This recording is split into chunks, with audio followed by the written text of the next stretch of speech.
Esse prejuízo está aumentando hoje, presidente? Diariamente.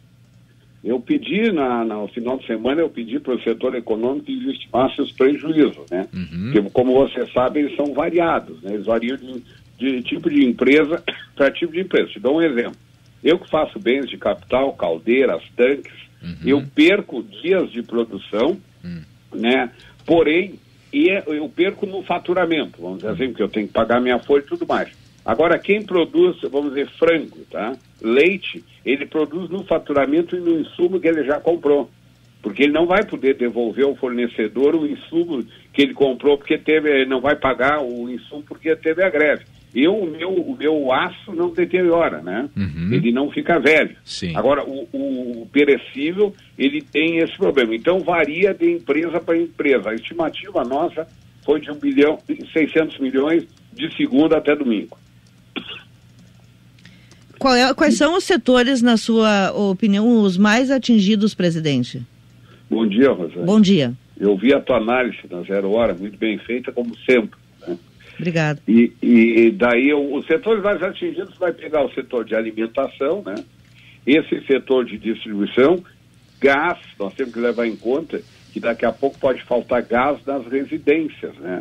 Aí tu explica para uma criança lá de 2 anos que a mamadeira não dá para fazer porque não tem gás para esquentar o leite. Né? Então, esses setores de perecíveis, né?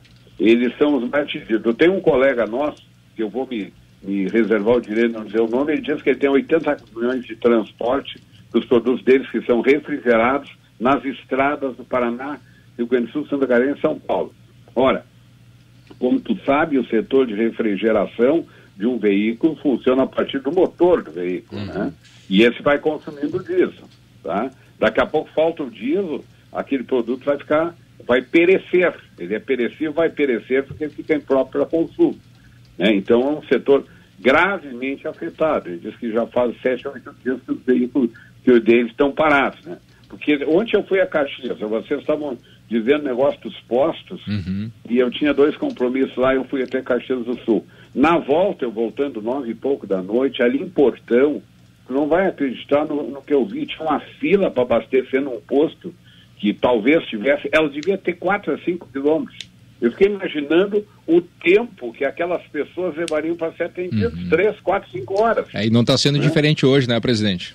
Não está sendo diferente, né? Então, isso aí é um negócio muito grave. A estrada sem ninguém. E aí, o que ocorre, né? Os bloqueios fazendo. Passavam veículos de manhã, quem era caminhão podia pararam um na minha frente, o cara desceu, foi dar explicação, e nós continuamos. Porém, me parece que no momento em que foram atendidas as reivindicações, tu tem que desobstruir a rodovia. E não adianta dizer assim, eles estão parados no acostamento, os veículos podem passar, vamos admitir. Primeiro que, na verdade, seus caminhoneiros são intimados a parar. O segundo é que o acostamento, ele é para da estrada. Ele é para paradas emergenciais. Não é para tu estacionar. É proibido estacionar no acostamento e ficar parado 1, 2 horas. Né? Presidente, se o senhor então pudesse... isso aí está na hora de resolver, né? Sim. Se o senhor pudesse identificar quais os setores que foram mais atingidos até agora e quanto tempo para recuperar a mínima normalidade da atividade industrial? Olha, Rosane, o que eu te digo é que os setores mais atingidos são os setores de perecíveis, mais os setores de medicamentos que não conseguem entregar nas farmácias. Hoje tem um chamado do Sindicato Médico para o banco de sangue, que está faltando sangue, porque as pessoas não conseguem ir lá doar. São esses setores mais dos perecíveis, tá? Bom, a General Motors, por exemplo, parou a produção dela, mas o produto dela não perece, né? Ele atrasa, vamos dizer assim, mas os outros são perecíveis, são os mais afetados. Conservas alimentícias, aves, leite, esse tipo de coisa. O tempo para recuperar isso aí vai variar também de empresa para empresa. O meu, vamos dizer, leve lá 3, 4 dias, mas esse setor que produz perecíveis eu acho que leva seguramente 10 a 15 dias. Qual é o prejuízo diário? Vocês têm esse cálculo, presidente? Pelo número que nós tivemos, de 1 bilhão e 600 para 7 dias, situaria na faixa aí dos 240 milhões por dia, né? É só ir acrescentando dia a dia. Só que daqui a pouco isso começa a potencializar, né? que aí vai parando tudo, né? Vai parando tudo. Tem algum setor, porque quando essa bandeira foi levantada, presidente, eu acho que todos nós aqui achamos que, e a bandeira me parece muito legítima, né? Alta carga tributária e preços dos combustíveis muito, muito elevados. Num primeiro momento, nós vimos vários setores, inclusive da indústria, se solidarizando com esse protesto. Existe algum setor da indústria que ainda defenda essa manifestação ou esteja por trás dessas mobilizações ou não? Eu te diria que se houve alguma solidariedade por parte da indústria, foram muito poucas, né? Eu vi uma manifestação de solidariedade numa nota da Federação, assinada por sua presidente, mas pela indústria não me lembro de nenhuma, para te dizer a verdade.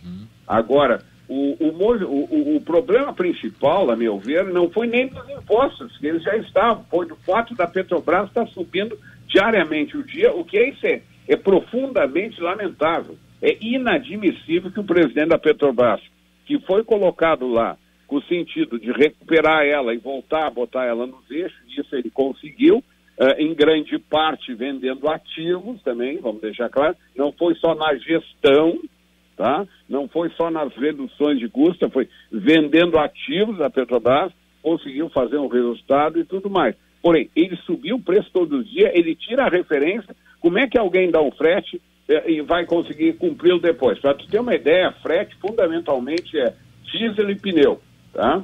Aí, o que ocorre? Eu acerto um frete para transportar um produto meu 10, 15 dias antes. Aí, quando ele vai fazer o frete, o preço do combustível subiu 5, 6%. Porque ele está ajustado ao preço internacional. Bom, isso aí até pode ser válido, né? Agora, também, então, para que se investiu tanto dinheiro na Petrobras, com ações, com dinheiro do Tesouro e tudo mais, foi para tirar petróleo no subsolo brasileiro, e esse petróleo é produzido, a grande parte dele em real. Os alimentos dos trabalhadores, a comida dos trabalhadores, o transporte dos trabalhadores, é tudo pago em real, não é em dólar. Sim. Em dólar é o aluguel das sondas, as próprias sondas importadas, petrolíferas, as brocas e tal. Então também não pode chegar tudo e botar que tudo tem que ser feito só à base do preço internacional. Isso também, a meu ver, não pode ser aí. Aliado ao fato dessa alta carga tributária incidente, não só sobre os combustíveis, mas sobre todos os produtos, para pagar essa enorme e custosa máquina pública que tem no Brasil, né? Você vê que você paga em torno de 40% da carga tributária, você, que eu digo que somos nós. Todos nós, né? E aí tu ainda tem que contratar segurança, a parte privada, plano médico privado e por aí vai. Sim. Então essa carga é muito maior e tu não recebe o serviço de um país que é quase 40%.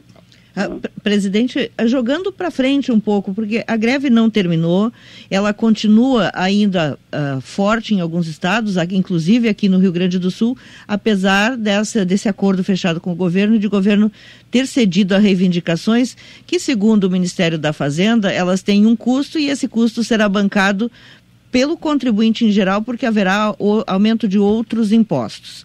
Qual é a previsão que o senhor faz da consequência desse movimento para o crescimento da economia que tinha recém começado a decolar? Há risco de aumento do desemprego nos próximos meses em consequência desta paralisação geral do país?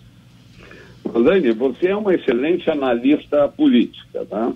Então nós vamos voltar um pouquinho atrás. Em janeiro, fevereiro, março e abril do ano passado, a economia começou a recuperar. Aí deu o episódio Joesley Batista. Parou 6 meses, a economia passou a andar de lado. Deu uma retomada lá em outubro, novembro, dezembro do ano passado, quando as pessoas chegaram à conclusão que não adiantava ficar só discutindo essa questão do Joesley e das delações, porque o trem da economia real anda numa velocidade diferente do trem da política e do judiciário, né? E aí voltou. Em janeiro desse ano, as questões se identificaram nessa esfera de denúncias e tal, deu uma parada novamente e nós estamos andando de lado. Eu acho que nós vamos de lado até as eleições. E até te digo mais, em função disso tudo aí, é capaz de dar uma reversida, porque quem tem recursos para investir daqui ou de fora, vai esperar para ver o que dá. E tu analisaste muito bem, por isso que eu te disse hoje, né? Já saiu da esfera da reivindicação atendida e foi para a questão política, né? Tá. Presidente, muito obrigado. Começa a ser jogo de força. Tá certo. Muito obrigado pelo seu esclarecimento, pela entrevista nessa manhã. Um bom dia para o senhor. Bom dia, meus amigos. Presidente da Fiergs, Gilberto Petri.